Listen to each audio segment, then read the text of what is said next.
Okay. All right. Good evening, everybody. Thank you for coming. And we got a lot to do tonight, so I'll just mention, of course, this is my mother's fourth Yortzeit. As many know, I see some people here who go back with my mom was quite a way. I want to thank, as you can see over here, all the people that put in. I really drove. I forgot about crazy today, up to the last minute, but that's because we had to pack the schedule over here of what to present, and of course it goes without saying the Tomei Jake and Avram Klugman, I'll be known, and everybody else that makes it happen. Otherwise, I'd be standing here and you wouldn't be hearing a word I'm saying. So, without any further ado, let's get right into it. As I mentioned, the title is about the Habsburgs, the Romanovs, the Rothschilds, the Rebbe, and the Shul, but you're going to see what that means in a second. I was thinking, as I always do, what am I talking about from my mother's Yortzeit? And my mother is the Hasidic side in my family, and her father, that is, moved to Slovakia from Galicia long ago, literally over 100 years ago, and because my mother was born 100 years ago in 1912.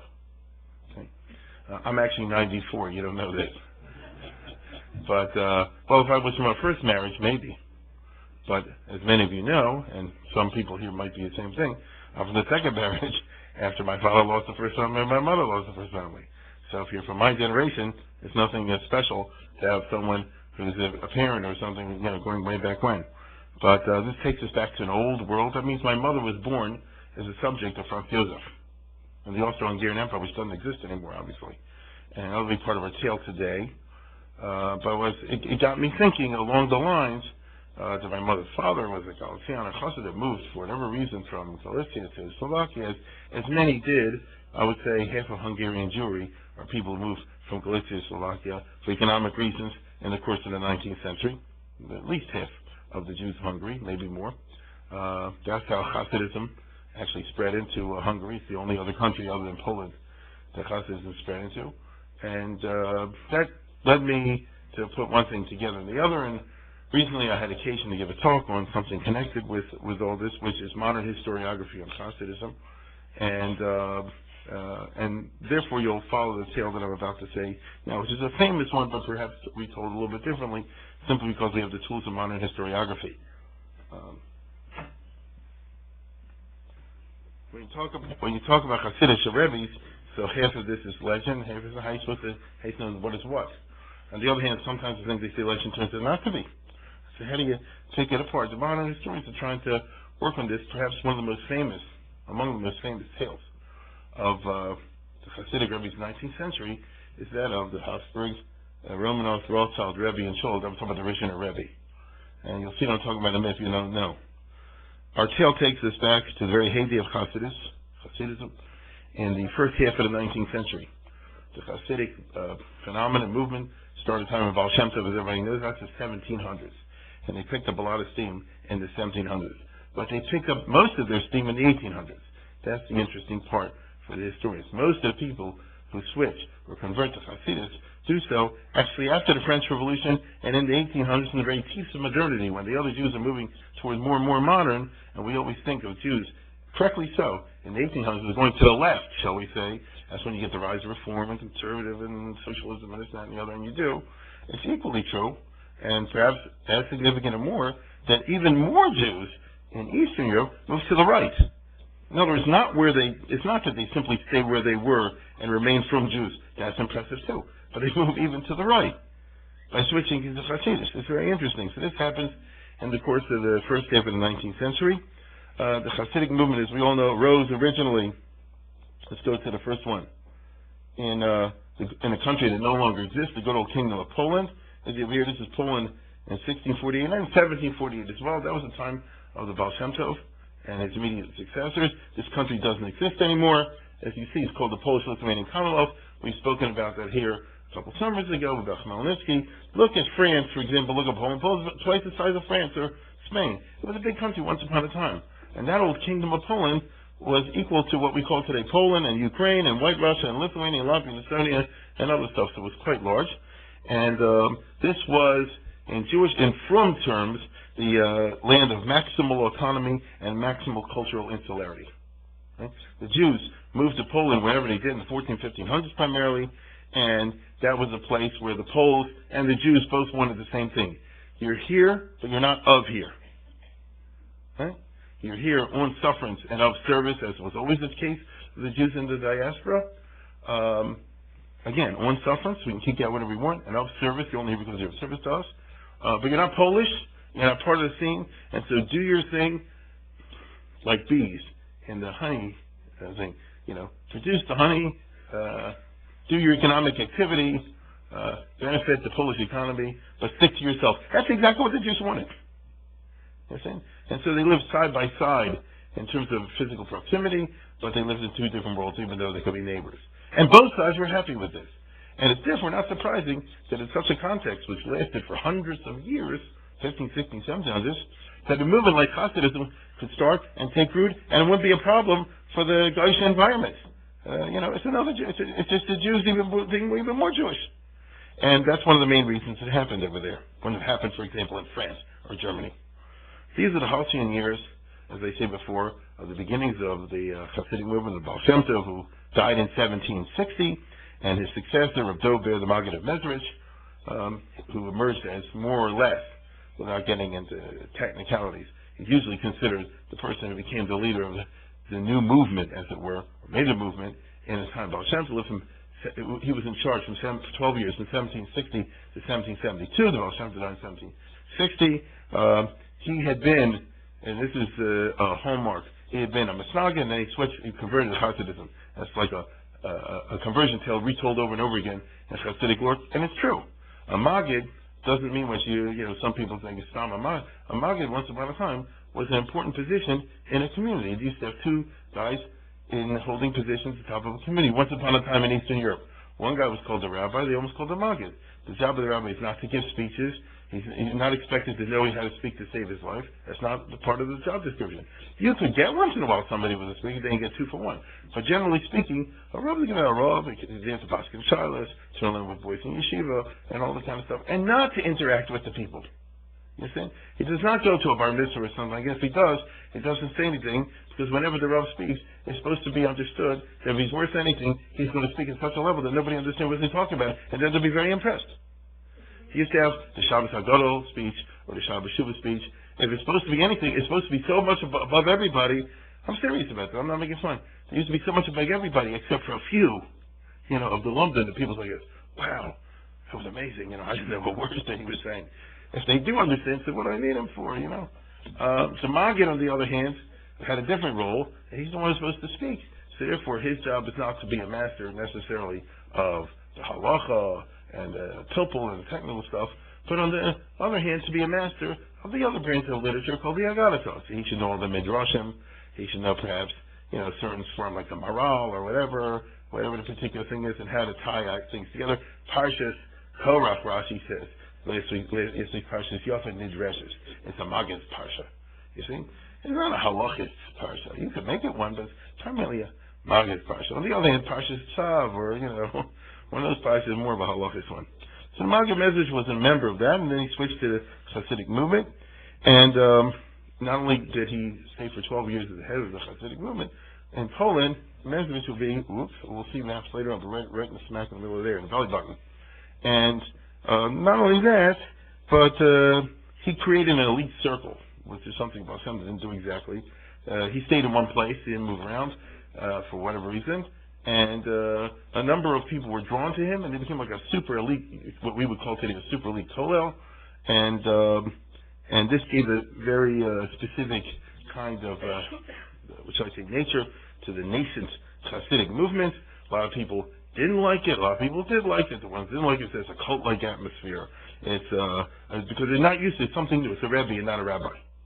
And this is something that never existed in Jewish history. I'll repeat. Until the 1700s, the idea of a rebbe never existed before. Moshe Rabbeinu was not a rebbe. Moshe Rabbeinu was a rabbi. Moshe Rabbeinu said, do something. People don't listen. They argue with him. They criticize him. That's not what you do with a rebbe. You understand?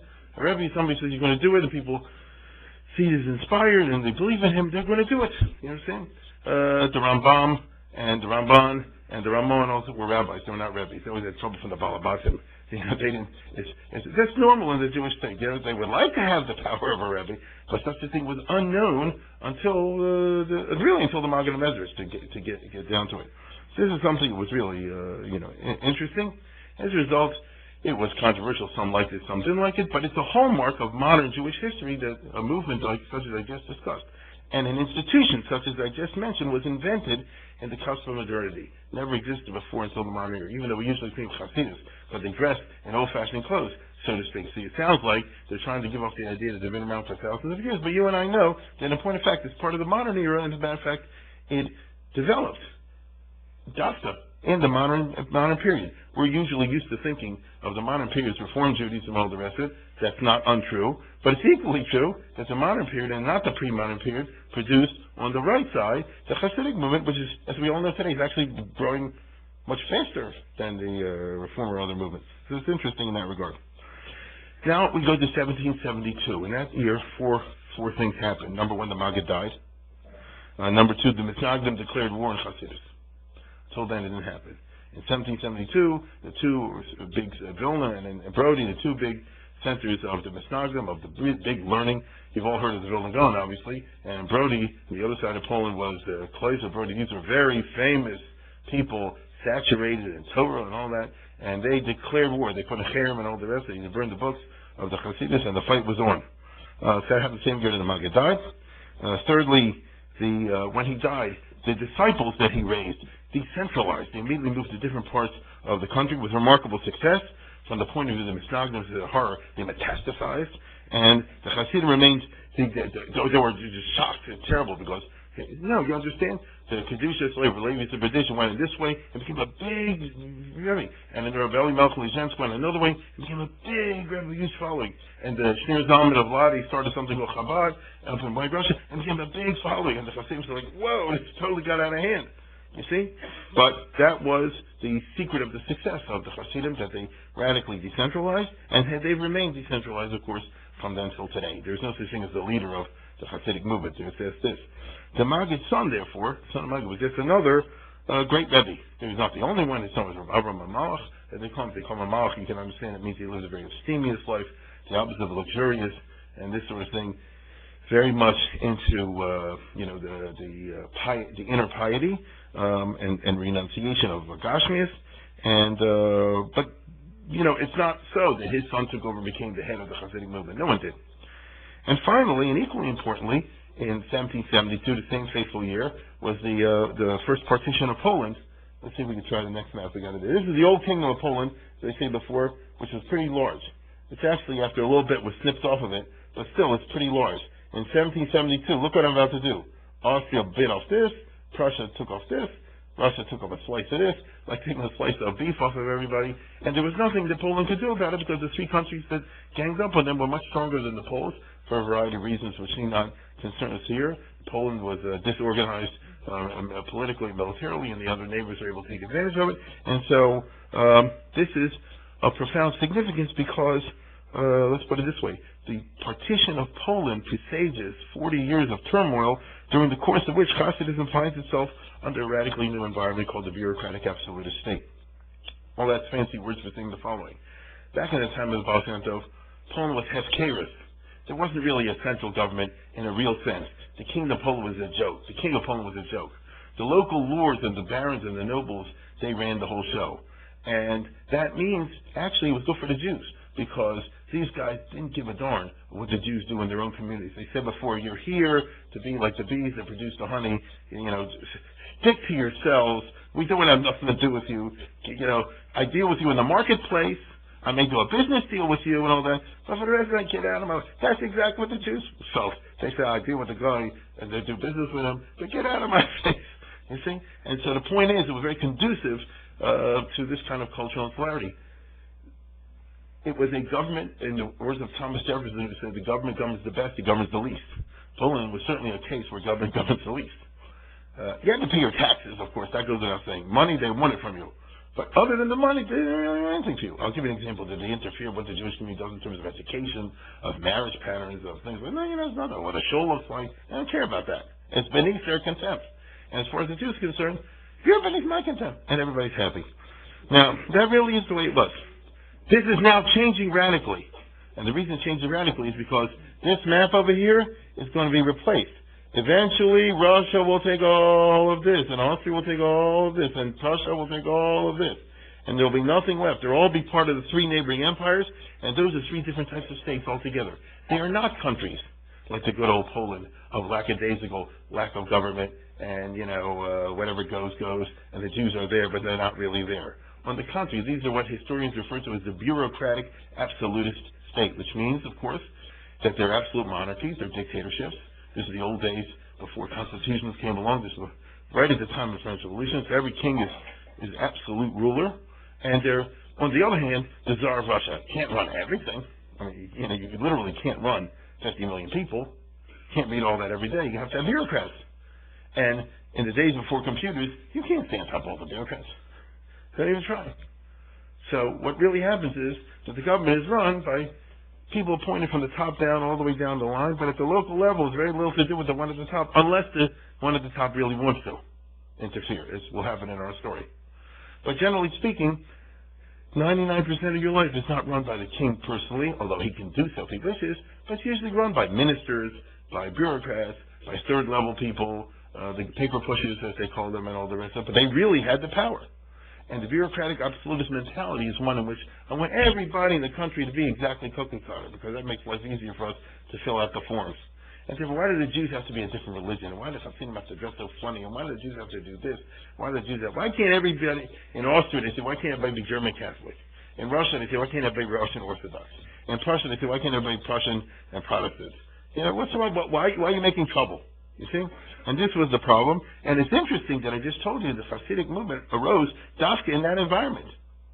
You see? That should have been an environment in which it should have been suppressed. You'd say in the old days when things were lackadaisical, so then anything could rise. But if you have a modern state in which they force their ways upon you and they force westernization, it should be that a movement which is anti-modern, Hasidism is anti-modern in the European sense, should be suppressed, and yet it didn't happen that way. This began a policy. Let's move to the next map. By the time we finish, we're at the period of Metternich, where you have the map of... Is the next one the map of Europe? Yeah. Let's go to the next one after that. Yeah, that's what I'm looking for a second. The map of Europe, roughly, for our purposes, will be this. Just call your attention to these this area, what we call Eastern and Central Europe, because that's where our story takes place, and that's where 99% of the Jews of the world live. Your parents and mine, for most of us anyway here, whether you know it or not, come from that, for the great majority of us. Not the Sfardim, but anybody who's Ashkenaz, I can guarantee you all come from there, whether you know it or not. Now, your great-grandparents may move from there to there or something like that, but that's where it is. Now, if you notice, it's three countries. This was Poland, this was Poland, this was Poland, but it's not anymore. Russia, which is this yellow thing, took over all of this. Then you have Austria-Hungary, which is a nice piece also. This is the Polish part, what do you call Galicia, and this is the German part. So instead of the old map of Europe, now they're under three dictatorial, westernizing states in which they want everybody to become modern and less Jewish and all that sort of thing. If we go back again, this was the era, one more, associated with this guy, who will be part of our story. Metternich was the prime minister of Austria. He organized the European political system after the defeat of Napoleon, and he was a very smart guy, and what he basically said, I mentioned this yesterday in Parshas Torah, he said like this: listen, there's 3 or 4 or 5 countries that rule everything. As long as we make peace and get along with each other, then the thieves will rest secure. If we just have to never be stupid enough for Austria, Russia, Prussia, everybody getting into a fight with each other. As long as you don't fight with each other, then the rest of the world can jump on a lake, we'll own and rule all this stuff. And he was right. And so he was against liberalism, he was against democratizing, not so much because he was anti-liberal, although he was, but because he said like this, like we know today with the Arab Spring in Egypt and places like this. When the democracy comes, all kind of terrible things rise to the top. Right now, leave me in charge, leave the Tsar of Russia and the other ones in charge. And so for 40 years in Europe, you didn't have liberalism, but you had peace. You had law and order. And his argument was, that's better. So that's the situation that we have over here. And most of Poland, where all the Jews live, ends up, let's go to the next map, most of Poland ends up being in the Russian Empire. Under Russia, I would say to get 90% or more of Poland. So all the Hasidim, I said that wrong, the vast majority of the Hasidim will end up under the Tsar of Russia. And the way the map finally ended up at Congress of Vienna, they call it, was that Poland will be two parts. There's this part over here, central Poland. There's Warsaw and Lublin and places like that, Lodz, wherever you come from, and that'll be called Congress Poland, set up by the Congress of Vienna, and that'll be directly under, that's under Russia, but they have like it's a Poland under Russia. There's a constitution that the Tsar promised to respect, and there the government will be Polish and the administration will be Polish, just it'll be under him. And then there's the rest of Poland, which is directly under Russia, and that he can do whatever he wants with. And so that means if you're Jewish or Hasidic, over here, the Russian government has to be a little bit more restrained. But if you're over here, which is the Ukraine and White Russia, he can kill them, he can do whatever he wants. It's totally given over into his hands. That's the way they call the Metternich solution of the problems of Europe. Okay? So what it means is, if you're Hasidic, for example, as I say before, you're going to have the irresistible force and the immovable object. You have Tsarist Russian, the bureaucratic absolute state, this dictatorial thing, but you want everybody to Russianize. Up against this brand new movement called Hasidus, which is spreading like wildfire, and people are joining it all the time, Dafka in the 1810s, 20s, 30s, 40s, and 50s, and 60s. And what's going to happen? Okay? Early on, in 1825, the Tsar of Russia switched from the old guy to the new guy, and it was this guy who was one of the great anti-Semites in history, Nicholas I, who ruled for 30 years. He was called Hatzar HaTzorer, Yamach Shemo. And he ruled Russia for 30 years. He was rough on the Russians, and he was even worse on the Jews. He hated the Jews, and he systematically tried his best in the 30 years to try to stamp out Judaism, because, as they say, like all dictators and bureaucrats, he said, why can't everybody just be Russian and Russian Orthodox and be the same like everyone else? After all, they're not black, they're white. You can't assimilate them into the population. That's what he said.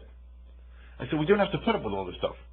The Jews, Nebuch, always like to think that the king likes them, and so when Nicholas I became the Tsar, the first time he made a tour, a zillion Jews came out to see him when he passed through Lithuania or White Russia, and they thought he'd be honored by all this. And he was so turned off. He said, all these black-coated people, where they all come from, and this kind of stuff, and it's terrible, and they're so ugly and disgusting, although the women are pretty. That's what he said. That's what he said. Now, anyway, he really had a final solution in mind, although this is not Hitler at all. This is not even Stalin. This is the civilized 19th century. His final solution is that, not to kill anybody, but to systematically deconstruct the institutions of traditional Judaism and then switch it for something else. He was very aware that if you switch it to reform, we have this in his private documents and the government documents. If you switch it to something like reform or even conservative, that'll be much easier to push it all the way into Christianity. He was well aware of the power of Hasidism, which at the end of the day is an anti-Russification movement, is it not? As I said before, the whole idea of Hasidus, among other things, it is an internal spiritual kind of thing, no question about it, but it also is one which says we don't want to be like the Goyim. We don't want to dress like them at all. We don't want to talk like them at all. We want to have nothing to do with them at all, other than with them. Now, it's not violent, and it's politically quiescent. They're not in favor of revolution or anything like this. They simply say, we don't want to be part of the 19th century. In that regard, we're really like the Amish, if you wish. But the problem is, of course, that they're never the Amish, because they don't stay by themselves elsewhere. They're smart, so they buy things, they sell things, they have a big role in the economy, and they're all over the place if you allow it. Because of its strength as an anti-weakening movement, Hasidism gained vast numbers of converts in the early 19th century, which means that lots of people who might not have any time for this Rebbe business or this Hasidus stuff, they say like this: the way the government is pushing and the way the Maskilim and others are pushing to undo Judaism, if I want my children to remain religious, I better send them to a Hasidic situation. I'm not crazy about the pays and all the rest of it, but I'd rather have that than the alternative. That really happened. And so a lot of people said the non-Hasidus is too weak. The Misnagdim have no group to resist the pressures of the government, of the society. If you join a Hasidic group, automatically you have a Rebbe that you listen to, with total faith. And if he says nobody should put on these different clothes, if the whole group listens, they listen. By the Misnagdim, you know how we are. The rabbi says this, I don't agree with him, I do agree with him, this one says this about the internet, that one says that. At the end of the day, everybody does whatever they want. That's not good in that kind of environment, and it's a fact that in terms of resistance to these kinds of pressures, the Hasidim were more successful simply because they created a social model of internal group cohesion. Not that that was the original plan. I mean, it wasn't a political kind of movement, but that is a byproduct of what Hasidism is, right? If you believe in the Rebbe, and your wife does, and your kids do, and everybody does it, and when the Rebbe says stand, you stand, and he says sit, you sit, and go here, you go here, and go there, you go there, automatically you have political power. You understand? Whereas the rabbi, generally speaking, does not have any political power. And so the Rebbes were not politicians in the sense of political power to participate in Russian or European politics, but they were interested in politics of the Dalit Amos, of their own turf, and they were much more successful in this regard because they commanded that kind of a following. And now we go to our story. Okay? That's the crazy background against which all this takes place. And I repeat, your grandparents or great-grandparents or great-great-great-grandparents and mine lived in this environment, whether you know it or not. Now, the person that think about it is one of the early great Hasidic Rebbe's, the original Rebbe, who didn't live long at all. He died in his early 50s. Where's Dr. Enzel? His family had a history of heart trouble. They all died in their 40s and 50s. His father, grandfather, great-grandfather, I think his son also. Yeah, right. Yeah, I'm saying. That's right. He's the great-grandson of the Maggid. The Maggid of Mezrus. None of these people, I mean, that's what it was. Now, if they would have had Dr. Enzel, it would be a different story. Now, so he had big yichus. His great-grandfather was the successor of Baal Shem Tov. They had a whole movement. But as I said before, the Maggid wasn't old when he died, and his son wasn't old when he died. So this Rebbe became a Rebbe at the age of 6 years old. Okay? That's right, 6 years old, not 16.6. So this is the Hasidic world. Forget all your other rules. It's a different thing. Okay? Well, we had in our time with bells and so forth. Okay? And there wasn't even a question. You understand? The interesting thing is like this. Sometimes a 6 years old is 6 years old. He happens to be one of those people like Mozart, that when he was 6 years old, apparently, he already had a charisma. It's funny. You understand? So it wasn't that he said, let me, suck on my thumb or play marbles or whatever. I'm not saying he was like a 20-year-old, but already at a very young age, they're already telling stories about him, and people come to get brachas from him. It's very strange to us, if you're not Hasidic, if you're not used to this, that people go to 5, 6-year-olds, they get brachas and all the rest of it, but they did. And it was a wunderkind, as they say. It's a remarkable child, which you two guess, right? Here, just lucky that lucky for him, the two came to one, right? Notice he was young and also very, very good at it. I saw in the art school they made one of the visionary people made a book recently in the art school to combat this book, as you'll see in a minute. But he had stories which are very, very true. He says he was 6 years old and he went into sukkahs, the first time sukkahs into the sukkah, and he's not wearing a heavy coat. And this is Russia after all. And they say, well, it's freezing. The sukkah is so warm. How can you say it's freezing? You understand? The condition of the sukkah is warm. They say, oh, that's great, Or he was saying Kaddish the first year, and he's 6 years old, and someone else couldn't keep up with him or something like that, and he said something to the effect, let this guy say Kaddish. But what about your father? My father came and told me in a dream, really, I don't have to say Kaddish because he's in heaven. There's no point in saying Kaddish, right? Except you're trying to get somebody into heaven and out of any other situation. There's a famous question that was asked long ago. Why do you say Kaddish? For the martyrs. Like in the time of Xeris Takvatat, or in the Crusades. After all, if someone perishes Al Kiddush Hashem, such as we have described here in previous summers, aren't they is it automatic tickets? It's a fair question, because the whole point of Kaddish is the Savior. So he's saying, let the other guy, the boy, say Kaddish. Which means this is something you don't find in a regular 6-year-old. That's what I'm trying to tell you. So anyway, you had this kind of business, and more important, to the manner born. Some people born in an aristocratic background, even when they're 5, 6, 7 years old, they're it. Right? He's a certain class and all the rest of it. And you have to understand, in the world of Eastern European Jewry, if your grandfather was a Maggid Mezrus, something like this, just people naturally stand up when you are what you are. You see? And so it kind of came together in this kind of a way. And therefore, don't be surprised if he gets an increasing following as he grows up. 6 years old, 8 years old, 12 years old, 14 years old, all the rest of it. In this world, he gets married at the age of 7. Yeah. The Polish Jewish aristocracy, I repeat, the Polish Jewish aristocracy used to marry at 5, 6, 7 years old. going back before the Rabbi Yehuda in the 1500s, 1600s, 1400s, is interesting. There's a truth in the Rabbi Yehuda about it, where he says, maybe technically, I'm going to tell you something, from the point of view of halacha, it might not exactly work out 100%, but they finessed it. The fact is that they used to do this, and Rebbes and other things, it wasn't unusual at all, but I don't want to go into that. Now, in addition to that, I told you before, his great-grandfather was the head of the whole Hasidic movement. His grandfather was a renowned ascetic, not Hasidic, ascetic, right? Person who lived without gashmis. But his father switched from that. He says, that's not comfortable for me.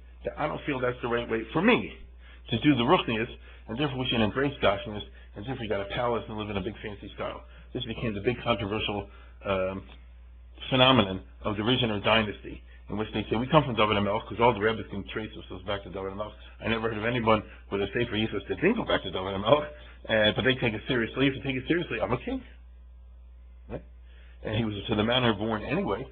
His great-grandfather was the head of the whole following, and this is a kid from the age of 6, and even his father's son had a following. He was a kid at the age of 6, and he's surrounded by increasing numbers of followers. And so, if you're a misnagid or somebody you're removed from this milieu, you can smirk. And they did, no question about it. But if you're Hasidic, you saw this as grand and wonderful. Right? And so, the result is that he grows up embracing a royal lifestyle. A palace, a stagecoach like Cinderella, his own orchestra, everything that a Polish nobleman of a high scale would have is there. As a matter of fact, he never was able to grow a beard, according to the story, so you only could grow a mustache. Yeah. And therefore, he ends up, and he dressed in the style not of what you consider to be a Hasidic rabbi, but that of a Polish nobleman. And said, do we have a next picture of the... Yeah. Here's Rembrandt's famous picture of a Polish nobleman with the mustache and without the beard, and wearing a certain stick and the certain robes and all the rest of it. This is roughly speaking what he dressed. We have no pictures of him. Roughly speaking, he dressed like, all of which caused the other Hasidim to talk like crazy. But you know how it goes. Some say it's terrible, but the majority say like this. He is royalty. And, if you did it or I did it, it's one thing. But there's an old line from a Rabbi Kemes Regenishkin Kashrus. So they do their own way, and you have to, back off of there. I remember a couple of years ago, I read a story that reminded us because of the trip I made to Israel this past January. A couple of years ago, I read a story of a guy who was growing up in Turvadas, back in the 40s, or actually after, in the 50s maybe. That's what it was, in the 50s. And the point is like this. He was saying, whoever was the principal of high school, I don't know, was super anti-Zionist.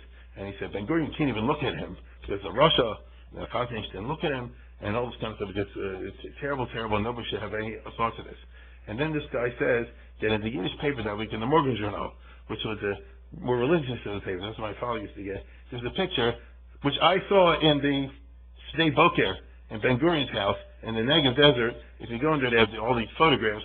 We were there last January, and one of them is, you can understand Ben-Gurion with Winston Churchill or with Truman or something like that, and with Charles de Gaulle, and with the Kleisenberger Rebbe.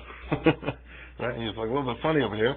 But apparently, if I understood it correctly, when the Kleisenberger Rebbe made Aliyah, which wasn't so common in those days, in the 50s, so Ben-Gurion wanted to encourage to make a big deal out of that, so they come to the airport. So this kid goes to the principal of high school, and he says, you say I can't look at this, the Kleisenberger Rebbe. And the principal says, Rebbe came a Fegmishkin Kashrus. You understand? There'll be other hasagas, but it's not for you. Okay? So the same thing over here, you don't go and live a fancy lifestyle and live in a palace all the rest of it, but you're not a Rebbe, you're not from David HaMelech, you're not from the great-grandson of Magen Medrash, and you don't have it, which he clearly does. The person who is a natural aristocrat and carries himself with a royalty and all the rest of it, just a person that deserves to be driven around, as I said before, with the high lifestyle and live, literally in a palace and all the rest of it. Now understand, he couldn't, I don't think, I shouldn't say that way, I gotta say, when there's something Hasidic, anything is possible. But I don't think this would have pulled off if he would live a gluttonous lifestyle. You get what I'm saying? Now, if it's purely, and we've had those kind of rabbis also, you have all kinds. If someone who's a conspicuous consumption person, that's something else. But if you have someone who's not conspicuous consumption, he didn't eat a lot. You see? And he didn't really, live it high and mighty in a gashmistic, what shall I say, very materialistic kind of lifestyle with all the newest appliances. But on the contrary, it was done with a very I would say, it's famous for being on a very ascetic kind of eating schedule and things of this nature. So you see that it really is more like Louis XIV. You're doing this to make an image for the public, right? And, you're not going to wild parties or anything like that. They didn't do any of that kind of stuff at all. So rather it's the idea of Malchus in the classy sense as opposed to Malchus in the other sense. Now, if you're a Moscow living in the time, you say it's all baloney. This guy's making millions of bucks, he's ripping everybody off, and these cretins are too foolish to understand what's going on. But the fact of the matter is, he was in business till he died, and none of this, not one penny in the Hasidic movement is forced. True? It's all voluntary. And some people do it for charisma. So obviously someone is extremely charismatic, and as they say, he was able to combine very successfully in the early part of the 1800s a kind of opulent lifestyle combined with a ostentatious abstemiousness, if I can use that term. And the Hasidim therefore ate it up. Now, at that time, the Tsar of Russia, Nicholas I, is trying to figure out how to stop the Hasidim. You can't just kill them. This is the 1800s. You can't get away with that. Russia wants to be a civilized country, and they were considered a weird but civilized country in the 1800s. So the government said like this. One of the problems with the Rebbe's is they get in the road, and they hit the road, and they make a road show, and they get huge following, which is true. If you think back long ago, when my great-great-great-grandparents, your great-grandparents lived in Ukraine, in Galicia, in White Russia, a place like boring, no movie, no internet, no nothing, no library, Shabbos, just another Shabbos, and so forth. Once a year comes P.T. Barnum and Bailey. Once a year comes a Rebbe, or twice a year, or 3 times a year. You understand? There's the show side of it as well, because he shows up with a whole retinue, and they take over, and listen, the singing and the dancing is something that doesn't happen in a kahila typically, and they talk about it to the next year until the next Rebbe comes along. So this was a feature that got them a belt of followers. So the Russian government grounds the Rebbe's. The Tsars say they can't go on the road. Well, all that does is flip it, and it becomes a site of pilgrimage. That's why Lubavitch started to be Lubavitch, because people started moving there because they grounded him, and they say you can't go around on the road.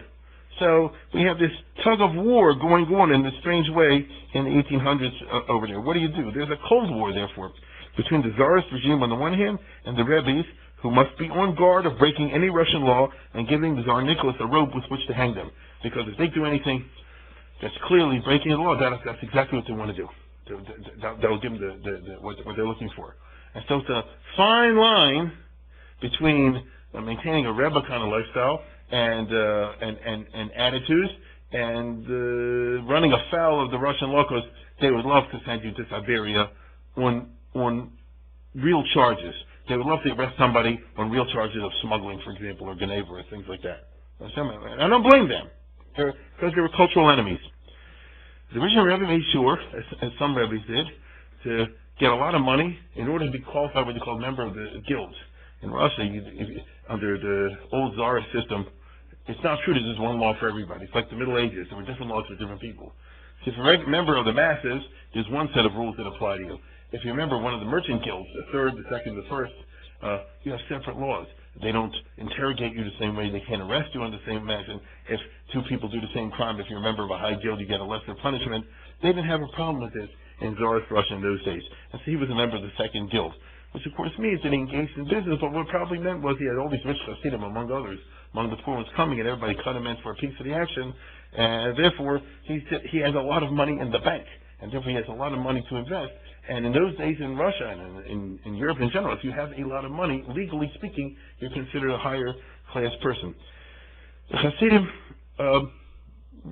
responded to all these things with bribery, passive resistance, trying to take out a local official. I mean, what else can you do?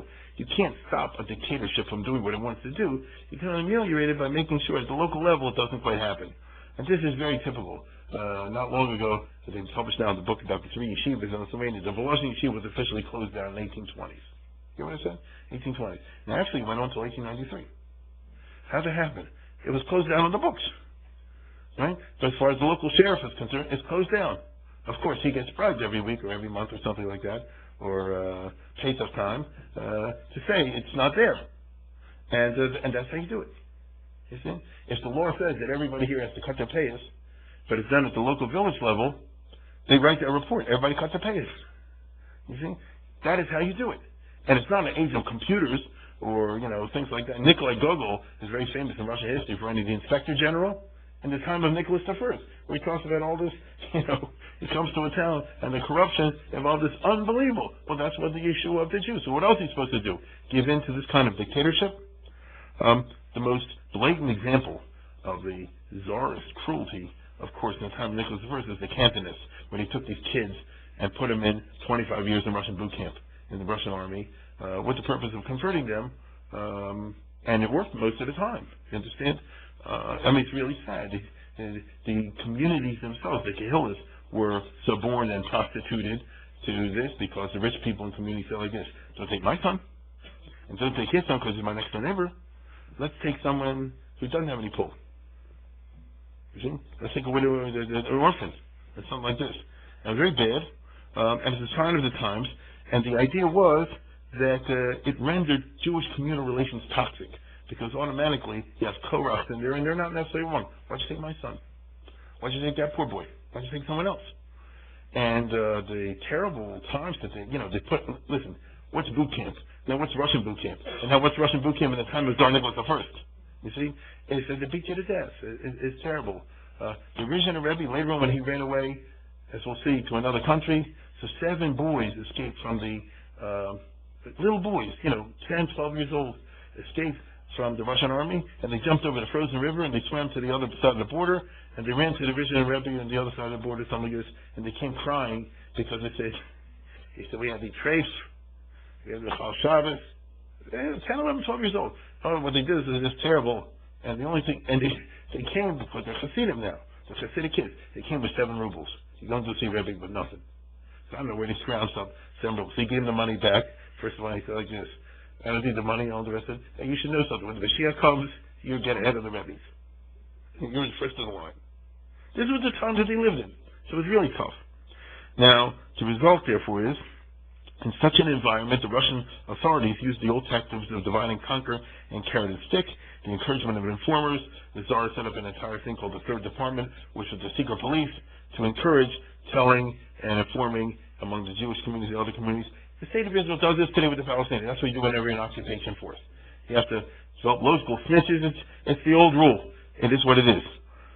As a result, in Tsarist Russia, there was a particularly intense form of the very traditional Jewish visceral hatred against Moserim. A Moser is a person who informs. If you tell the Gentile authorities a secret or whatever is going on in the Jewish community, this is already in the time of the Gemara, and it's ancient law. There's a strange Talmudic law of Masira, which means you can kill somebody who you regard as a Moser without due process. Okay? If I say this person is a Moser, and we're able to convince the people that it's true, then they'll say, I guess, then bump them off. And you can do it, and they did it.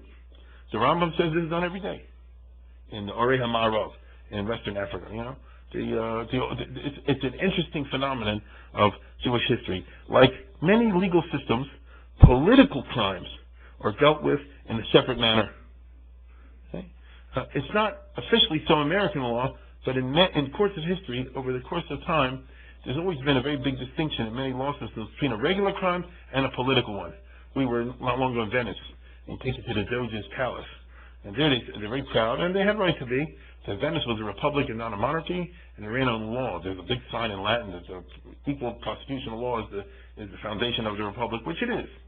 And they show you they had their witnesses, and here's the crime, and all the rest of it. Then there's a little room over there. What's that? That's for political crimes. 3 people hear about it, you kill them right away. You see? In America, we pride ourselves in not having any distinctions in law between regular crimes, political crimes, but it's a lie. We live in a city called Baltimore, Maryland. Baltimore, Maryland, for example, was occupied by the Union Army in the Civil War, and Abraham Lincoln suspended the Constitution and just arrested people, threw them in without trials for years in the Fort McHenry concentration camp, and they shot other people and all the rest of it.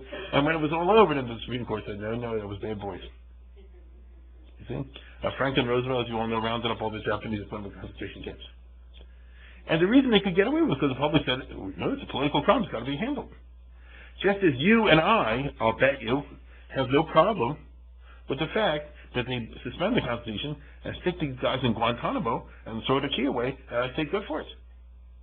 Now, I wouldn't say it's for a regular crime, But you say, okay, there's a different story, and it is. So I'm simply trying to point out to you that the distinction in the law system between a regular crime and a political crime, that one has a weaker standard of due process, is not unique to Jewish law, but to Jewish law shares it in the case of the Moser, the person described as an informer. There have been different reactions in Jewish history of governments to the killing of Moserim. Sometimes the Gentile governments were okay with it, sometimes not. It's very famous. The Gemara in Bava Kama says there was a certain guy who was a Moser, and he came to Rav, and Rav said, "Don't do it anymore." And he said, "No, I'm Machmina, I'm going to do it." And Rav's student was Rav Kahana. This is not Rabbi Kahana TA. He's Rav Kahana. So he, so angry, he jacked the guy and hit him so much he knocked his block off, literally killed him. He practiced mafreket, right? He hit him so hard. So then the Rebbe said, I guess, whoa, that's a little too much. Why? Until now it was the Greeks, and they were not mocked at Ashricha Summon. But now it's the Parthians, and they are mocked at Ashricha Summon. You have to run for your life. And so before then it was the Parthians, and under the Parthians, that regime in Bavel, they allowed the Jews a lot of autonomy. And therefore they said, like, the Jewish people take care of their own informers, all the rest of it doesn't bother us. But later on came the Iranians, by the time of the story, and they said, they're going to go get you, and just goes to show you. Some governments care, and some don't care, and there you have it. In Spain, in the 13th century, in the time of the Rasha, the Rajma, it's very famous that the Spanish government allowed and encouraged the Jews to, assassinate informers. In fact, they sometimes ordered them to do so, which is a little strange because they're the ones who were getting the benefit of the informing. But I promise you, it's true. So there's a strange history over here. In Tsarist Russia, there were two types of Mosrim, the Maskilim and the regular jerks. Right? Real hilarious. The Maskilim were protected class. The Maskilim were associated with the government. They made sure that they're known to the police, and it was understood if anybody lays their hands on them, they get into trouble. And then there was the regular informers, this guy, that guy, and Chill, and that one, and the others, who, for one reason or another, either doesn't like somebody, doesn't like who was treated by the Jews. It could be Stamashmo, and the result, and he tells some people, and he says, oh, this guy says that he has two kids, really has a third kid that's not, was never registered at birth, but if you find him, you can draft him in the army. You get what I'm saying? It was really bad. And so the result is that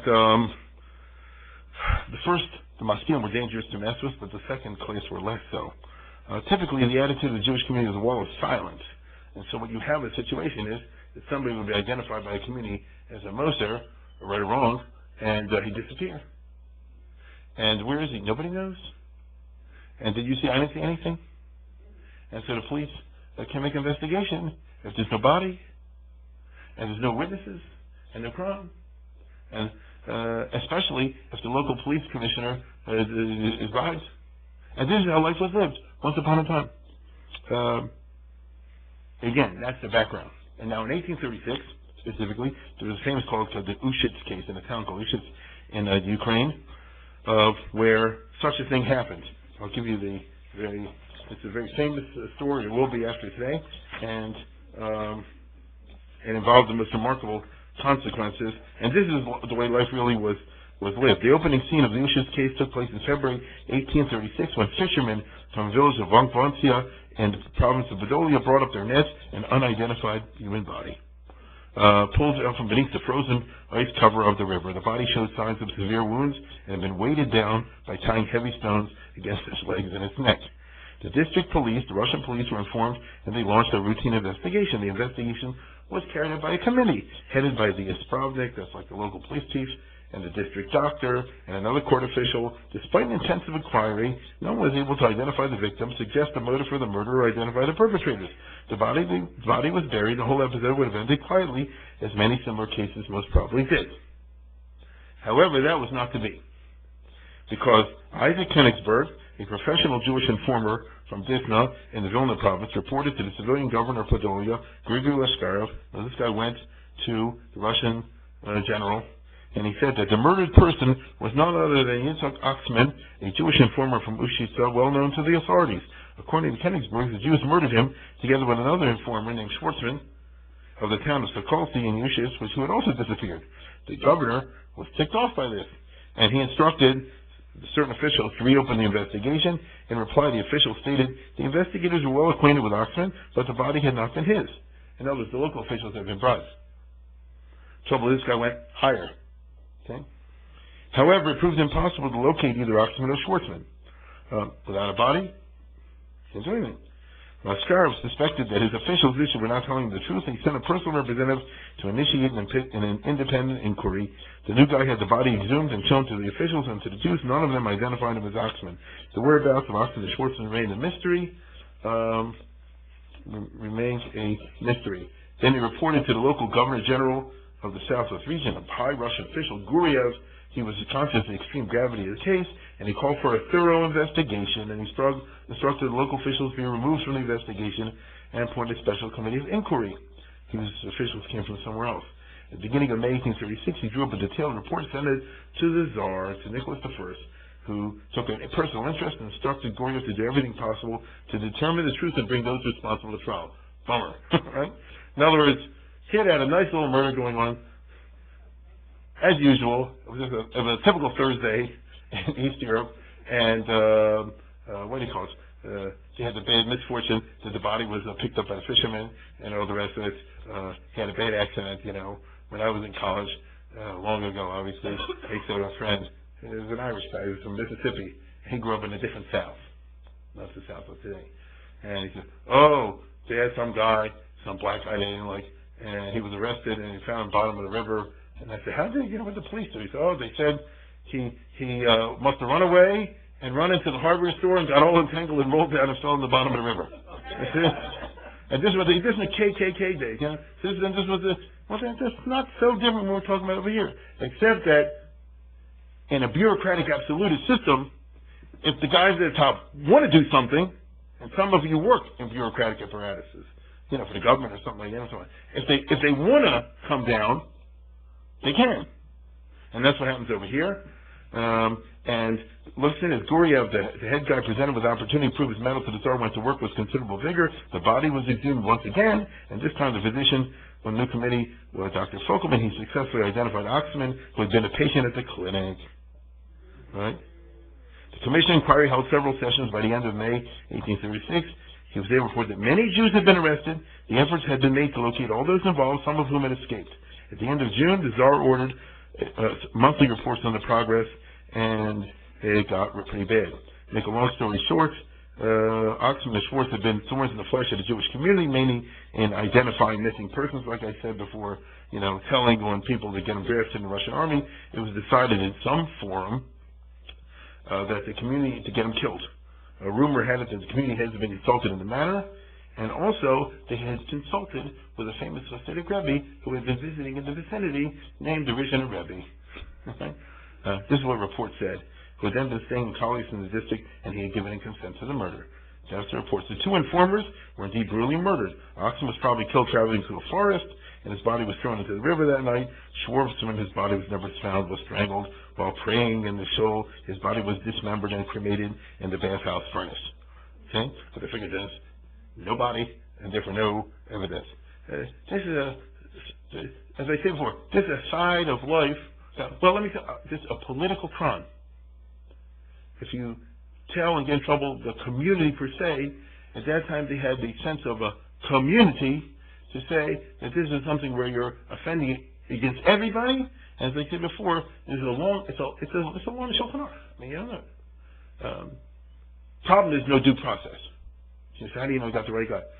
That's always going to be the problem with the Moser, and that's the exception to the rule. Usually Jewish law is extremely strong on due process and throwing out cases on lack of due process, but this is an exception.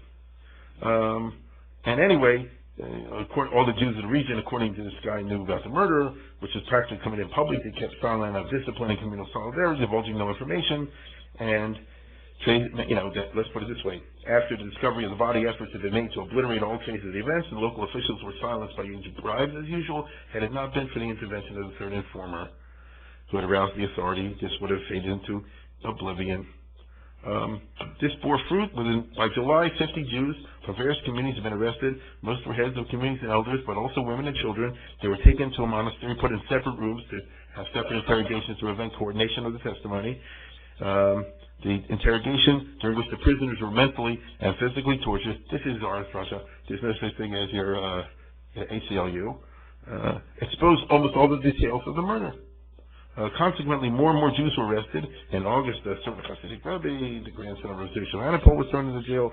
And it got bigger and bigger, as you understand what I'm talking about. His library was confiscated and so forth. So this was the famous thing they got in their hands. For the Tsarist authorities, this was an opportunity to get the Rishon Rebbe. And they didn't invent it. You see? If he was part of this, they really had a case against him, for whom they had disliked until now for his charismatic power, but whom they had not been able ever to charge with any violation of the law, because the rabbis were always careful about it. But this is a perfect opportunity. The Tsarist system cranked up, mass arrests, tough interrogations. Ultimately, 80 Jews in 1837, 80 Jews and 4 Russian officials were brought to trial. Trial lasted a year and a half. The verdict of the court works its way up the Tsarist judicial system until it's confirmed by the Tsar. There he is again, Tsar HaTorah, in January of 1840. So 1836, 37, 38, 39, you all know what's on the front pages of East European Jewish life. Now, do understand, this is Tsarist Russia. He was a terrible person, but it's a Rechtsstaat, as the Germans call it. It's a state of law. There's a difference between Nicholas I and Stalin. They couldn't just come and take you. It's interesting what I'm saying. The Tsar made up all the rules. But once he made up all the rules, his idea was you have to abide by the rules. It was considered a civilized country precisely because there are laws. You can like the laws, you can disagree, but there's a procedure. Get it? It wasn't simply you go out somewhere like in some third world country and just blow you up with nothing. And so there had to be evidence, and there had to be, all the sort of things that was there. It's not Stalin, as I said before. Unfortunately, the prosecution was aided by famous and notorious maskilim like Yosef Pearl, who was a real piece of work. And he wrote, I'll tell you right now, let's put it this way. The Rishon Rebbe is arrested. He can say plausible deniability. Is that true? I wasn't there. I don't know. He said, he said, I didn't do anything. Correct? Okay. Let's put it this way. You get involved in the Tsarist legal system, you better have a good lawyer. You have better than a good lawyer. You have to have a good judge. You have to have a good judge. You have to have the best judge money can buy. And so the point is, I've seen them all go and swing into a major effort to raise money for the legal stuff. You understand? Using the word legal stuff in the broadest sense of the term. Now, word gets out. During the inquiry, further details about Israel, the Rishon Rebbe brought to the judge's attention, contained a special memorandum written by the radical Moscow Joseph Pearl of Tarnopol in Galicia and sent to the judges in March of 1830. He wasn't afraid of being labeled an informer, he said. He says there's an extensive appeal for funds being conducted clandestinely in the Galician Jewish community to pay for the Tzaddik's court expenses. He made his own inquiries and he sent the the details off to the Russian generals, the Russian judges, all the rest of it. And basically he says that Israel of Ruzhin Rebbe, was the most revered tzaddik among the Russian and Galician Hasidim. Being registered member of Merchants Guild, he enjoyed freedom of movement, was able to work unimpeded for the dissemination of this terrible thing called Hasidism. And for this reason he was treated with great consideration during the inquiry. But he knows that he was behind the murder. That's the bottom line. Okay? He told the way it was. He says, where is it here? He went further, insisting on the basis of information that he had, and notwithstanding the other prisoners' depositions, it was clear the murder had been committed at his direct instructions, and that not just his name had been used without his knowledge or prior consent, but with his knowledge. For Pearl, these discoveries reinforced his view that Hasidism leads to catastrophe and bloodshed. For the tzaddik himself, this is of crucial import. Pearl pointed out that the Rebbe and the Hasidim had taken advantage of a long inquiry during which he had been free to obscure his tracks and solicit his contributions from his followers in Galicia. The real murderer had fled from Russia to Galicia, where he was hiding in this home of original Hasidim and being supported by a few rich Hasidim who were buying his silence. So he spilled the whole beans. So this was a very serious kind of business, as you can understand. What happens? The Rishon was among the arrested, but from day one is treated like a VIP, which is interesting in Tsarist Russia. The Hasidim, of course, raised a fortune to do the bribes to say that he should be treated like a VIP. So he's not exactly in jail. He wasn't in jail for a little while, and they took him out. More like house arrest. He can get kosher food. Once in a while not. Usually, yeah. If they A chassid was famous for saying years later, I am the one who brought him a lulav and esrog. How did he let you bring him a lulav and esrog? He said, see this yarmulke? I gave it to the guard. It was full of gold coins. And he had a big yarmulke, not like mine. So, no, this is the way it was done. It's famous. The Hasidim already were saying, oh, the Rebbe is in jail. This is signed the Golses and the Shin is in Kolos. The Rebbe, very famous, goes down to Hasidic lore for saying, Gam Kiyos B'Gates Al Malvas Lo Ira. Right? Listen how I'm saying it. Gam Kiyos B'Gates Al Malvas Lo Ira. Ra Ki Atoy Modi. Right? He says, even if I go in the valley of death, I'm not afraid. Stop. Really, he says Lo Ira, right? Ra Ki Atoy. What is bad is you, O Lord, the Shin is with me in jail. That, you're suffering when I am, and I feel bad. It's a very lofty Hasidic concept. Well, what was the result of the trial, which went on for a couple of years?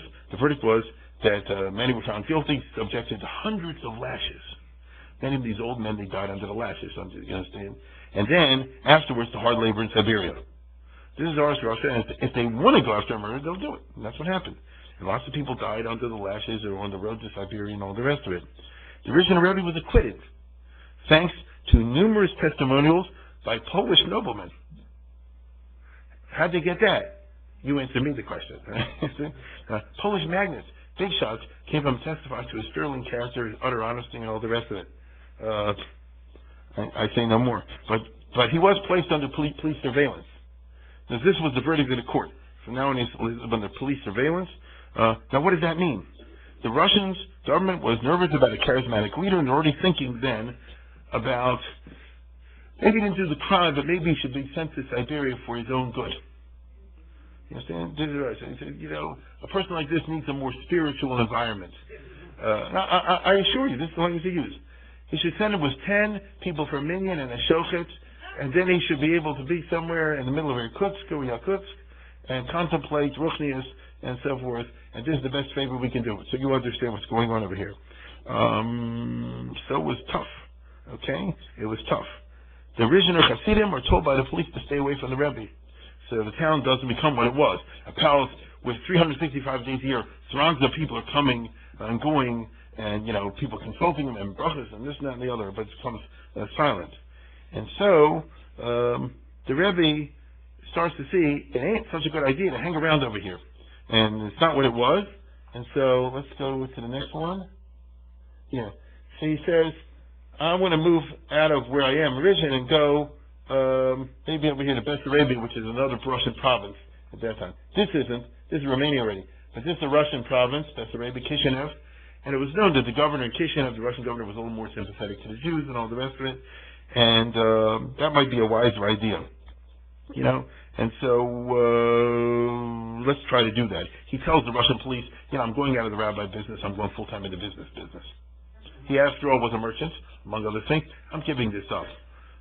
They weren't that stupid to believe it, but they sort of did a little bit. And, this is what's going on. He figures it's a more sympathetic governor. In Kishinev, after he moves there, he learns that indeed the Tsarist officials are already holding meetings about this wonderful idea, say before, of sending Siberia with a million to promote his religious contemplation. And so the Rebbe, one day, advised by his followers, he says, he just goes on a business trip to here, to Moldavia, as they cross the borders in another country into Romania. Romania at that time was under Russian and Turkish joint control. It was a separate country, but it wasn't a separate country. So he's not totally, again, I'm talking about at that time. This is part of Russia, this isn't, but this is under Russian influence. You understand? So he's a little bit safer over there. He went on a business trip, as they say before. But by this time, the bureaucracy starts to catch up, and they start sending messages to Rizhin, and then they catch up, and later on in Kishinev, and they say, bring this guy back, we want to talk to him. You understand? In Russia, what they say, they want to talk to you, it's not such a good idea.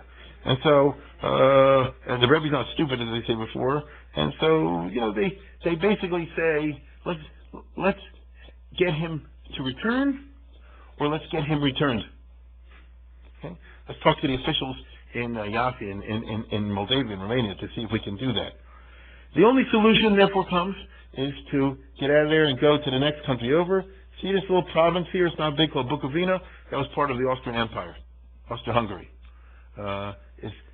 look what I'm doing. This is Bukovina. Next to it is Galicia. It's a small area. There's an important famous town here called Chernovitz, if anybody's heard of it. It was actually a very important German cultural center, a big Jewish community later on. And let's go over a little bit to Bukovina. And so, how do you do that? Well, you need a false passport. That can be done. How do you get over to it? It's January of 1842. Right? January 1842, freezing. It's not as freezing as it's going to be in Siberia. And so they tell you, hit the road. How do you cross the border? How do you cross the border illegally? You find a chassid who knows how to cross the border illegally. There was a famous smuggler in those days. We know his name. His name was Nelson Shimon Horowitz. And so it seems like you want to say, oh, the Rishon Rebbe, this one's a freebie. It's my privilege. You understand? And so in January, a small group, the Rebbe and the Shamus, a few others, crossed the Seris River. This is the right over here. The river which is the boundary between Romania and Bukovina, between Russia, its control, and Austria-Hungary, the Austrian Empire, in other words, into a totally different country, in the middle of the night. It's like a movie. They go in a carriage, in the middle of the night, the carriage with the ice breaks. And what happens then? And the Rebbe's very frail, as you can understand. Even though he was young, he had a bad heart and all that. And so, he was in his 40s, And the carriage, anyway, Nelson Shimon is a big bovan, Hasidic smuggler, isn't some little guy. And so he carries the Rebbe in the freezing water on his shoulders across the river. This is a scene for a painting. If any of you have an art project, it's January in Eastern Europe.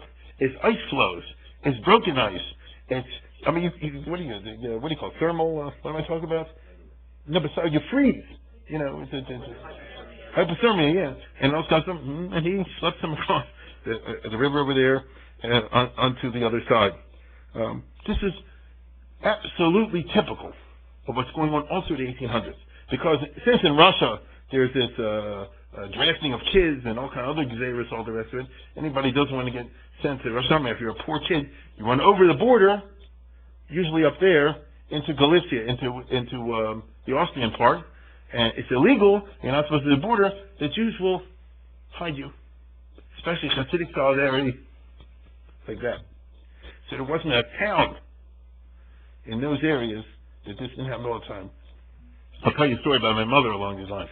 And that is, she told me when she was a little kid, she lived in a small town in Slovakia, Barrio. So she used to tell her like this, and, those tales. At nighttime, in the shul, it's a special minion, the mason come out with the talashim. And they have an aliyah, and they blow the shofar, scare her to death. You understand? And just freak her out. And the kids, for years, they're afraid to go at nighttime in shul. When she grew up, she found out like this. They told the kids this, keep away from the shul. Keep the mouth shut. The shul was full of illegal people sleeping there in the middle of the night. You understand? So a tactic. You understand? And this was life. What's the point of that? Where are you supposed to go? By the sacred laws of Russia? Right? Of the Galician Austro-Hungarian administration? They didn't know anything about that. This is rescue a Jew. Okay? So this is in Europe from one place to the other. As Ma'asim B'chol Yom, and what I just described to you was absolutely part of this. One could say, if one wanted to be very religious about this, if you know the history of the 18th century, Austria lost all the wars, and therefore there were a bunch of military boobs. They can never get anything right. And for a certain stupid reason, which is too complicated for me to get into right now, at one point, Joseph II, the Austrian emperor who lost all the wars, was given this territory by Catherine the Great. Very unusual little territory called the Bukovina, because he helped her in some project that she did. And it is actually a piece of land that Austria acquired. So I'm sure that it seems like this. This was in order that the Rebbe should be able to find a place to escape to. It's quite a story, but where can an illegal go? After I cross the border, it's illegal. The local non-Jewish baron, the nobleman, his name was Baron Mustasa, he's the Paris of the town of Sadagora, which is the Pikesville of Chernovitz. Right? But actually, I know Chernovitz doesn't mean anything to you. Actually, it was an important town in the city. It is even today. It's not an Eastern European type place. It's a German colony in there. It's important industrial and cultural. They have a university there and things like that. So, but they, always mills, pipes, all these little places around. So he's a very smart guy. He invites the Rebbe to settle on his estate. He'll give him a palace, and the Rebbe accepts, and he moves into this. Let's go to the next one. No, next one. Well, there's the Book of Vienna as part of the Austrian Empire. Let's try the next one. Yeah, you give him that. Not bad, right? You'll take it. And now some of you know you've been in Israel. Go to Sadiger for the Chasana. The vision became the Sadiger. You understand? Sadiger is also Polish for Gartenberg. That was the Baron Gartenberg did a garden and a hill. The Sadiger in Polish. The point is that he landed on his feet. The Rebbe accepts this. Why did the Baron do that? He's very smart. He's a real estate businessman. You want to make money in real estate? Here's what you do. You buy a lot of land. You build houses. You build a big house, and you get a Rebbe to move in. Am I right or am I wrong?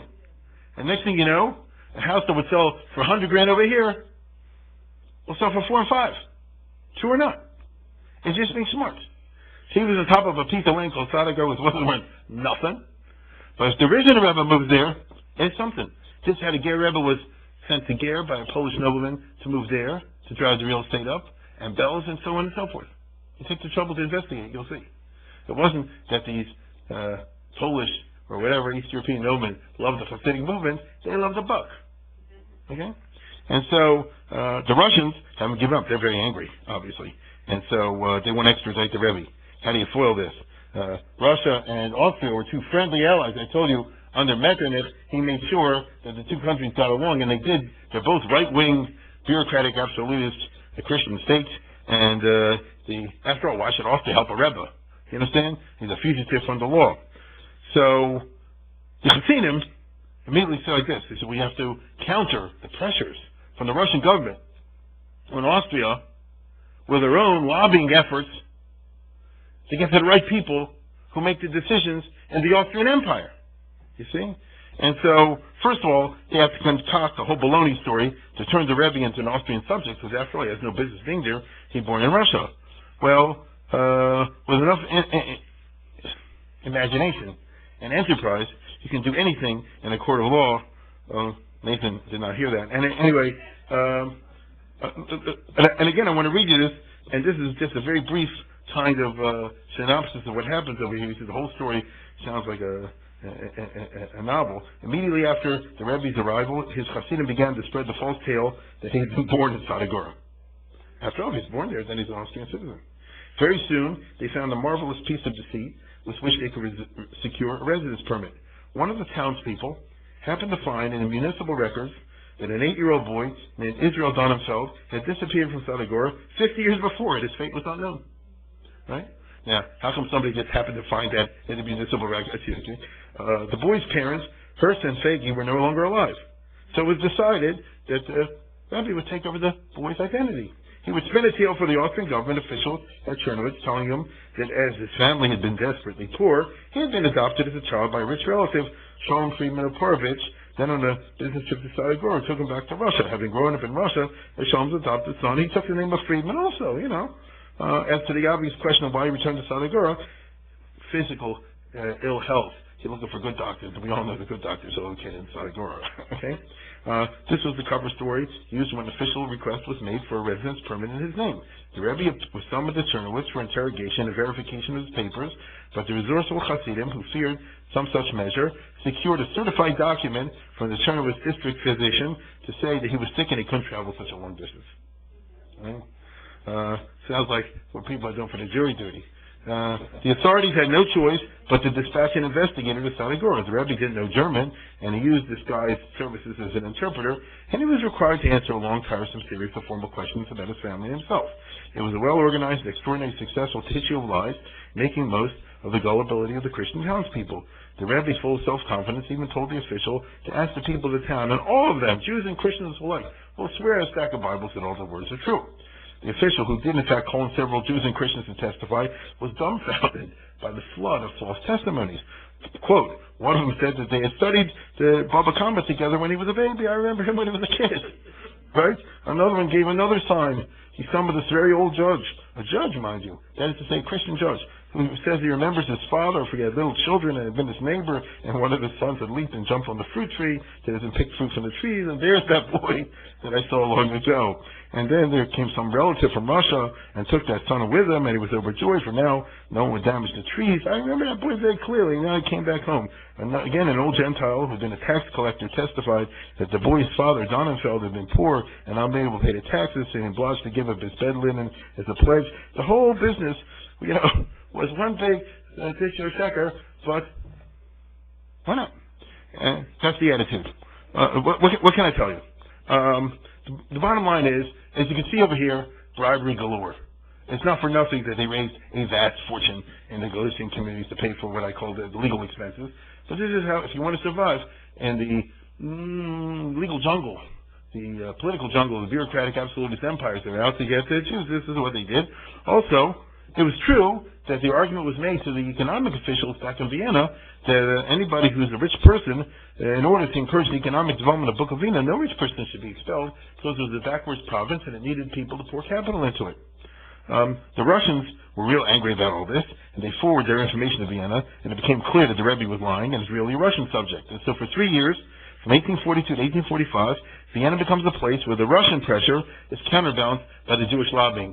So the Hasidim proved to be very, very sophisticated over here, and they asked themselves, who's in charge of the final decision process in the Austrian Empire? The guy just figures and pays, and they find out there's Metternich, it's the emperor, it's this, that, and the other. Who do you need to get to who to get to who to get to who? And that's how they operate over there. Now, it so happens, by good fortune or providence, that the Austrian Empire was in a funny situation at that particular moment in 1844, 1845. The old Kaiser, the old emperor, was Francis I. He'd been there forever. He was a strong emperor, a very big anti-Semite. They all were. And he was not a handsome guy. They're all pretty bad looking. But they don't look like that. But the fact is that he was a very autocratic and hands-on type of guy. Now it's very weird. When he died, the Austrian Empire is a big state. When he died, he had several children. I don't know why, but the decision was made that it should go to the Bechor, or this guy. Now the reason I mention, I don't know if you look at him closely, he really was mentally defective. No, I don't mean that it actually is true. You understand? I mean, he was considered, in those days they called imbecile. So, why did he let him become the emperor? And with all the rest of it, but he did. And he was the emperor of Austria from 1835 to 1848. Okay? Ferdinand I. What it really means, therefore, is that he's not in charge. It's the apotheosis of the bureaucratic, right, absolute state. Who really is the one running the show at that particular time? This guy, right? Matter of fact, so the emperor doesn't know what to do. Well, tell him. He had the meetings, he ran the bureaucracy, and the emperor simply signed the papers. He knew how to sign he knew how to sign his name. I mean, he wasn't totally out of it. He was just 3/4 out of it. And so the result is, it would be. I mean, it's a sad personal story, but it's what it is. And that means that this was a particular moment in the history of the Austrian Empire where everything ran around one guy who wasn't even the ruler, but was really the power behind everything. Now, at that particular time, if you know anything about Metternich, he had a high lifestyle, he had lots of girlfriends, he ran palaces and this, that, and the other, therefore he's always broke. It's not surprising that his best friend developed over the years into this guy, right? Now, of course he loved Rothschild because of his nose, you understand? From day one, from back around 1812, and a very fascinating article was recently published a few years ago by Niall Ferguson, somebody in the famous British historian, on the Metternich and the Rothschilds. It's actually extremely fascinating. It has to do a lot with railroads. And you'll see in a second. In the 1840s, Solomon Rothschild is at the peak of his power because he has many tips with Metternich. He's lent them money forever, and you lend these guys money, you understand what that means, they're not coming back. That's number one. And number two, at this particular moment, in the early 1840s, Rothschild has a seminal role in the development of the railroads in Austria, which is the cutting technology of the 19th century. That is what the computer is to us today. Let's go to the next one. Here's a jüdische Bankiersfamilie, right? A Jewish banker family. Rothschild is, where do you get the government doesn't have any money. They really didn't. They always had to do bonds and things like this, borrow from the Rothschilds, I promise you. And so where do you do something to develop railroads? Infrastructure, as they call it today. The government can't do it. Rothschild's the only guy who can put it together. And so they really, really, really need him, even though he's not a full citizen, because it's very anti-Semitic Austria. Austria will always be Austria. True? Then it will not really change. But nevertheless, they really, really, really need him. And so, let's put it this way. If he asks them for a favor, and it's for one guy, out in some little, stupid little palace in a suburb of Ternowitz, it'll probably happen. How do you get to Rothschild? Rothschild not a chassid. The answer is Rothschild deals with famous other Jewish rich merchants and rabbis. And in Eastern Europe, the two are not necessarily non-identical. There were plenty of rabbanim who were millionaires, but they also engaged in business. They didn't need a salary. One of the most famous of these is the Beresh Meisel of Krakow, later of Warsaw. He's a misnagid. Yeah, I know you think you look at this. It's not true. If you actually know how to dress works, he's a misnagid. And from the old Meisels is an old rabbinic family, going back many years. It's a super yichusdika situation. And so he's got no time for rebbes and this kind of business. His grandfather's a Amor or something like that. And so how are you going to get to him? There's a very famous tale that's told that the Hasidim go to him and they say, you got to go to the Rothschild because you know Rothschild, and Rothschild can talk to Metternich, and Metternich does everything the emperor just signs his name. And so he said, I'm not wasting time with this. Does he know how to learn? You don't know how to learn. I'm not interested in that. And he's got the whole Rebbe is a bunch of baloney, his racketeers and all the rest of it. No, he's the real Mekor. What do you mean he's the real Mekor? He's a Malchus. You fall for that? I don't believe the Malchus. If you just saw him, you understand it's Malchus. And so the famous story is, he said, I don't believe it. They said, watch this. He said, I'll tell you how it is. When he eats at the table, and he always ate in public, he eats at the table, he eats his soup like this. Not like a Jew. Right? And they said, get out of here. That's the big one. You try it. He said, so he came home, and, it's involuntary. And now that I told you, you'll see, next time you have soup, maybe on Friday night, whatever, you'll see if you all go like this. Right? And it won't work. Only someone with a natural monarchy, a natural aristocracy, you understand, like this. And so that's how the story goes. And the end of the story is he was persuaded to use his good offices to get to Solomon Rothschild. And Solomon Rothschild, he goes, you do Metternich. Metternich was the guy that counts. And next thing you know, the Austrian government turns down the extradition request. Okay? The Rebbe wasn't interested in getting Austrian citizenship. He takes Turkish citizenship. Well, that way you can't get under anybody around here. The Turks are far away. I can tell you in the First World War, this is only in Europe that you have this bureaucracy. In the First World War, you understand what I'm saying? The Rizhiner Rebbe, the Chartkov Rebbe, all these people, the Boyana Rebbe, were Turkish citizens. In the First World War, Turkey took it seriously and wanted to draft them. And they had to go to the Austrian government and work that out. You understand? But ordinarily, the Turks are far away, especially in the 1800s. And it's a famous story. The Rebbe says, I'm a citizen of Jerusalem. The Maskilim, who hate him, try to get him expelled from the dual monarchy. They go around Rothschild, of all things, and they say, this guy's dangerous to have over here, and he really did the murder, and get rid of him. The Rebbe counters, or his people counter, by getting to Montefiore, who was passing through Vienna at that time. These are the two of the most famous and wealthiest Jews of the 19th century, and they say, this is a Jew who's being persecuted, just because the rabbi and Montefiore puts in a word for him, and that outweighs him. So it's a chess game. Who can outmaneuver who? Montefiore knows the Rebbe providentially through his Eretz Yisrael, his Palestine activities. Montefiore is famous because already early in his relatively 1820s, he and his wife, when they realized we're going to have 8 children, he and his wife made pilgrimage to Eretz Yisrael, first of 9 times. Nobody did this in the 19th century. When they first went, it was malaria, it was Arabs, it was Druze, it was really rough. And Montefiore was a multi-millionaire in England, but he had a love of Eretz Yisrael, unusual love of Eretz Yisrael. He visited in 1839 also, at the time of the pogrom and the earthquake in Sfat, and he met over there this guy Nissim Beck, who was a chassid of the Rizhiner Rebbe, whose father had moved earlier to Palestine over there. These are among the first, the old Yishuv. They were in the printing business. He was a person who wasn't a Litvisha, right? So he wasn't part of the kollel in the sense that we sit and learn. But he was a Hasidic. He said, but he wanted to have a business. So he tried printing, he tried farming. When Montefiore met him, he said, that's the type of Jew I'm interested in. He wanted productivization, like they're talking about nowadays. And so they became friends. And then he said, oh, my Rebbe's the original Rebbe, he's the real thing, and all the rest of it. And it all came together. The Rebbe's finally relieved of legal pressure.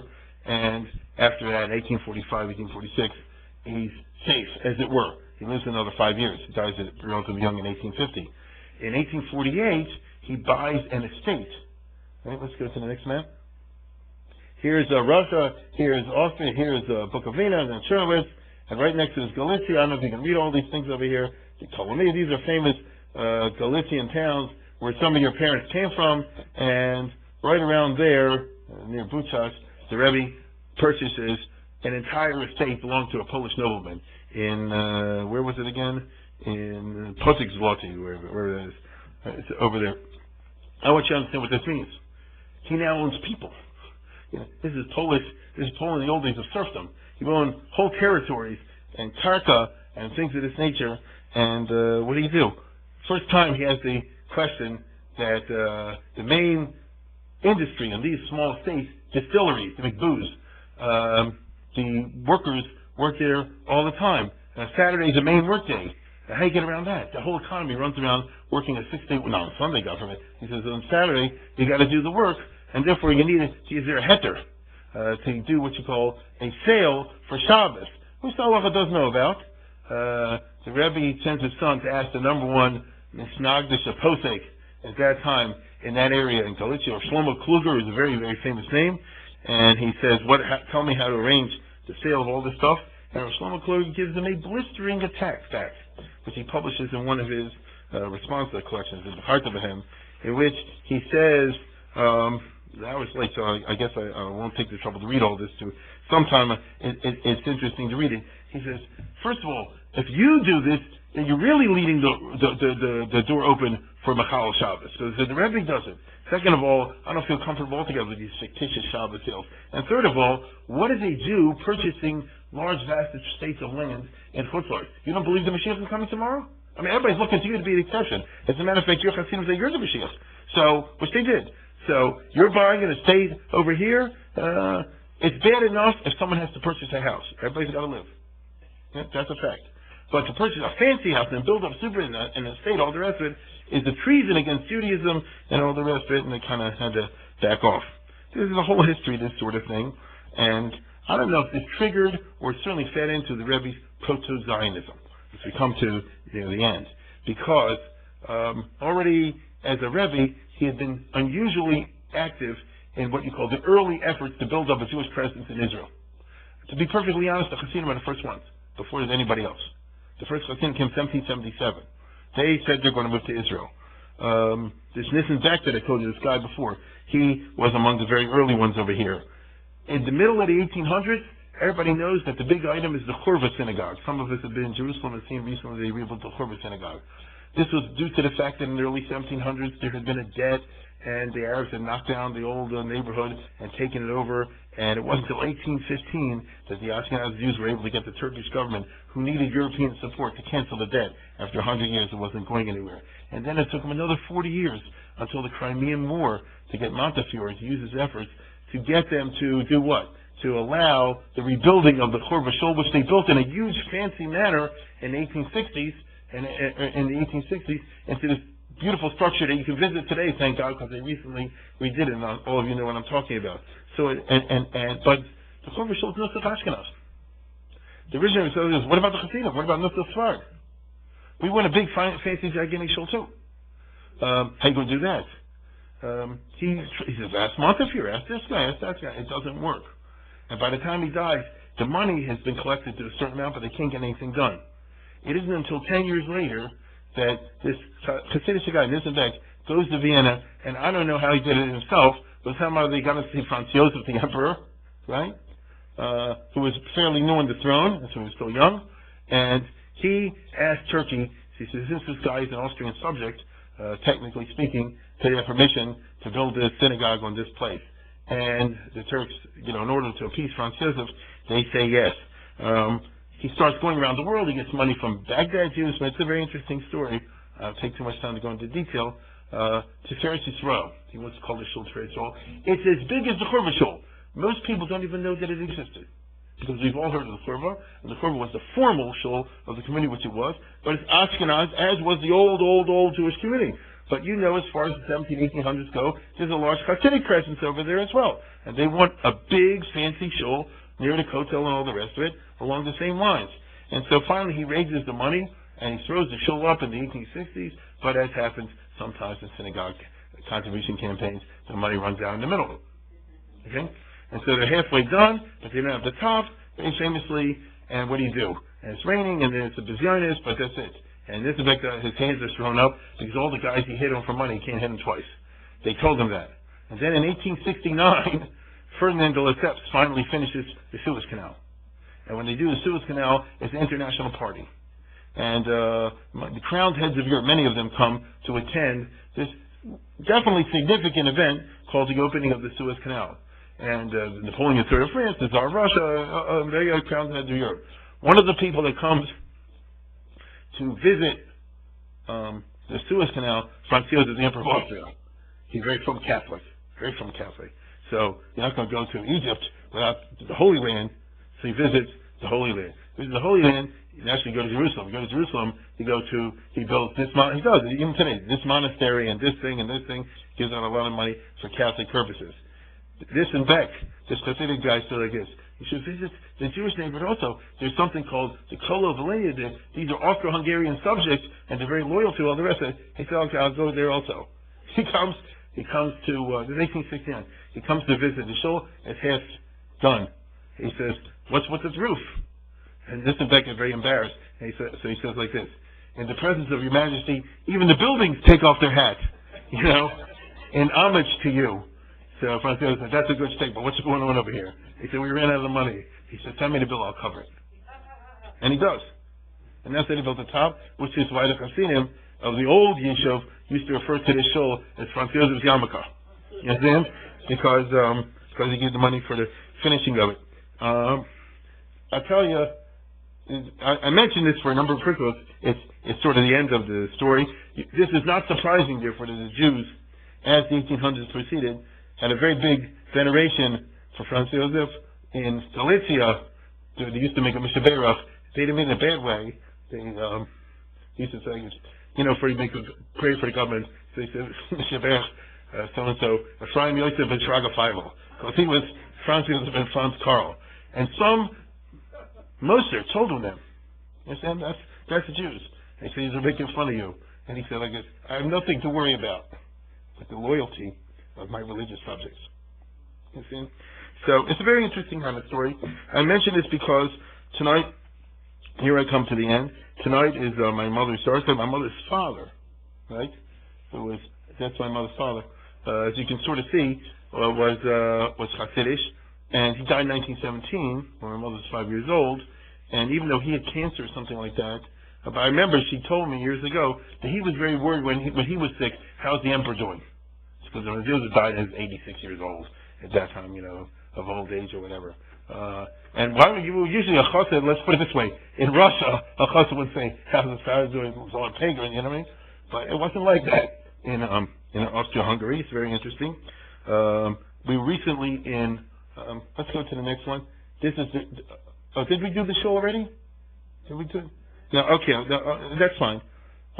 This is the show. You can see how big and fancy it was. Okay, not many people know about it.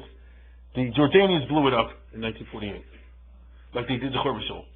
And apparently there's been no move that I'm aware of, I don't know why, to rebuild it the same way there's been for the Churva shul. Perhaps there will be, if more knowledge of it goes. It's not a secret I'm telling you about, but nevertheless it's a famous part of our history. I was in Italy not long ago, and as many of you know, we were in Venice in Shabbos. And when we were in Venice, we had a restaurant where we all ate the kosher place. And we were a group of 30-something, so we had a long table. But there's a couple of other couples, a few, also visiting Venice, and they ate with us as well. And one guy was a couple, a middle-aged rabbi from Flatbush, I forget his name. And he said, he got up, he said, oh, we're nice to meet you, and all the rest of it. We said, what are you doing over here? We just came back from a special trip to Central Europe, a whole group of us.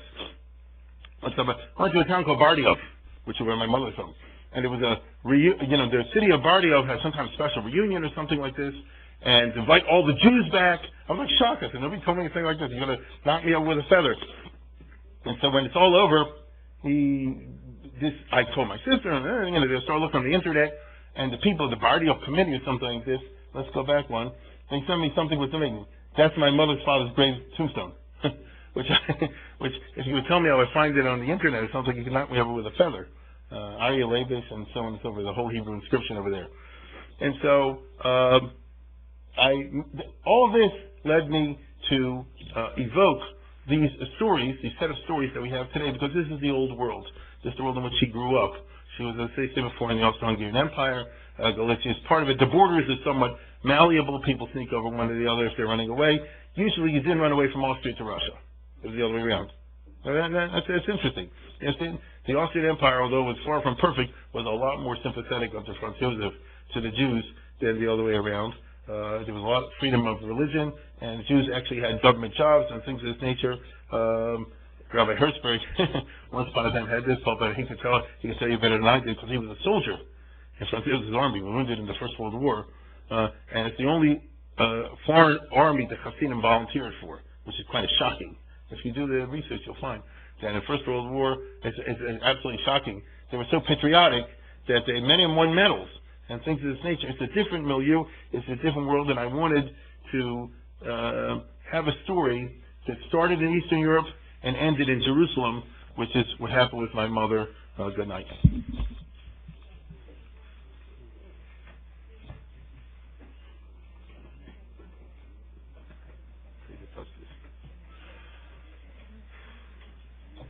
Well, God Marv now. My wife was sure of it. Oh, is that right? Yeah. That's so funny. Yep.